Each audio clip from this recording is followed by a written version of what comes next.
Okay, so tell me about yourself. Okay, I'm a retired nurse for 30 some years. Um, I started nurses training right out of high school, and then it was a 3-year program. And then the fellow I was engaged to was injured over in Vietnam, and I couldn't seem to handle keeping up the classes and going to see him. So I quit, and we got married, and we had a couple of children, and nursing was still in the back of my mind.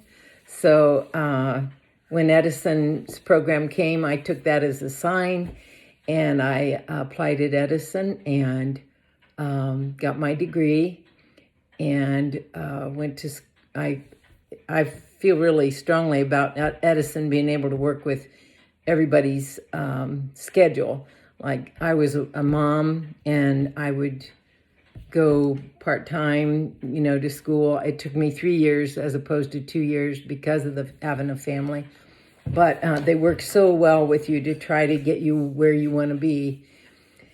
And I'd always dreamed of working at Wilson, the local hospital. When I was a little girl, I would go with my folks there and sit in the waiting room, and always admired the nurses. So I wanted to work at Wilson. I had applied down at Piqua, and I was accepted. In fact, they offered me more money, but I just wanted to be at Sydney, so I took the job at Sydney. I started out on the med-surg floor for 2 years, which they recommend you do fresh out of school.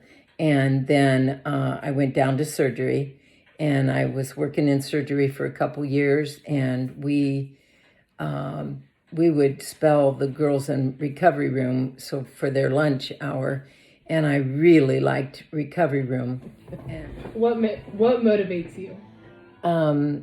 When it comes to nursing, I would guess that when I was a little girl, my mom was sickly, and so I took care of her a lot. I mean, more on the household level, not so much medical, of course.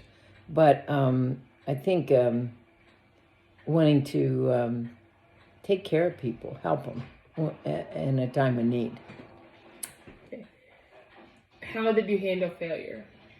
I didn't like to fail. I really wanted the highest grades, and I wanted to be the best in the class. And when you're, trying to maintain a marriage, a family, and schooling and whatnot, I had to let go of that and be happy with a little less than top of the line, But I always strove to do well, as well as I could. Yeah. Okay. And then how did you handle stress? When I'm stressed, I'm tired. So I would need to take care of myself. I'd find that Mike would help a lot. He'd take the kids for a ride or something, especially if I were studying for finals or what have you, so that I could not only study, but I could get a little rest, a little reprieve. And did you enjoy your job? I loved my job. I didn't want to quit. But on the other hand, Mike needed me, and it was probably time. I was 70, and I really struggled with whether to keep my license up, because I didn't know whether I'd, regret it and want to go back. So I loved it. Were you willing to fail? Willing to fail?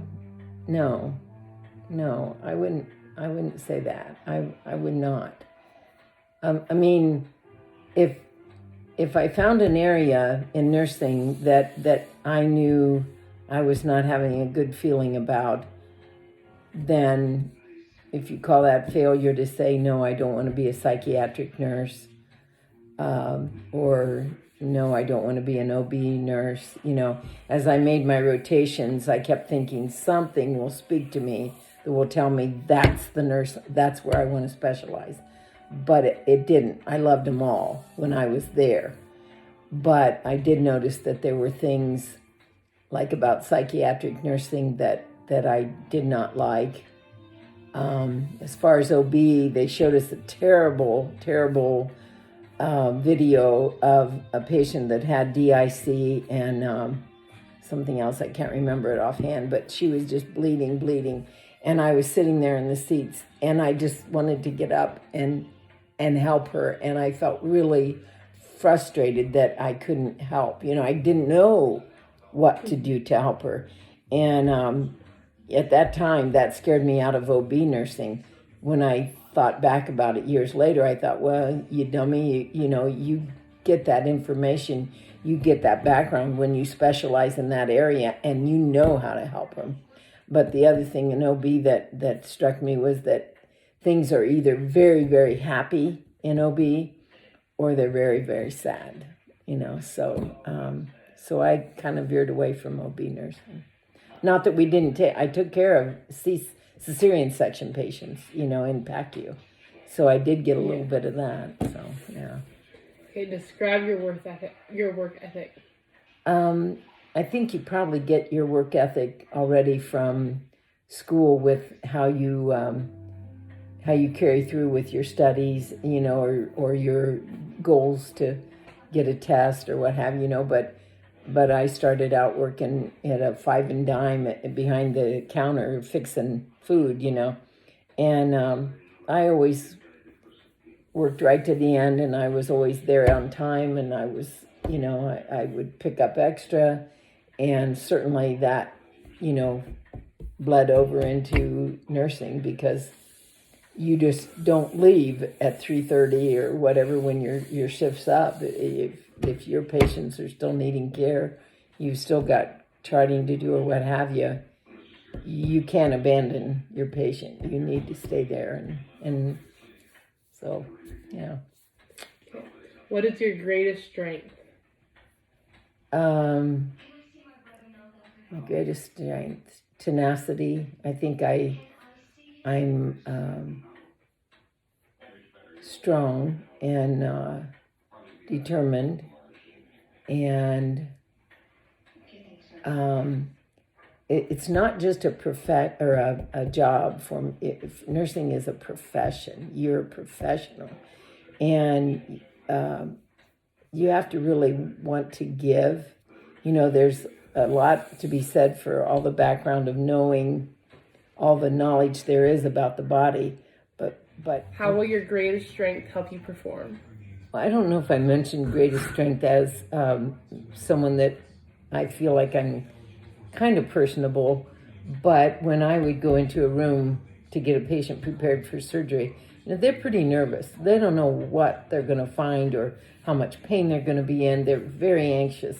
And I found that the patients that were like combative, or they were, you better get that stick on the first time or I'm going to have, someone special come in or whatever, or even the family, if they would be very abrasive or what have you. I found that if I, there again, made eye contact with them, or and touching means a lot. Take hold of their forearm and just hold on to them and to look them in the eye and say, I'm going to take very good care of you. I'm going to take care of you. Or we are going to take good care of you. We don't want you to not have a good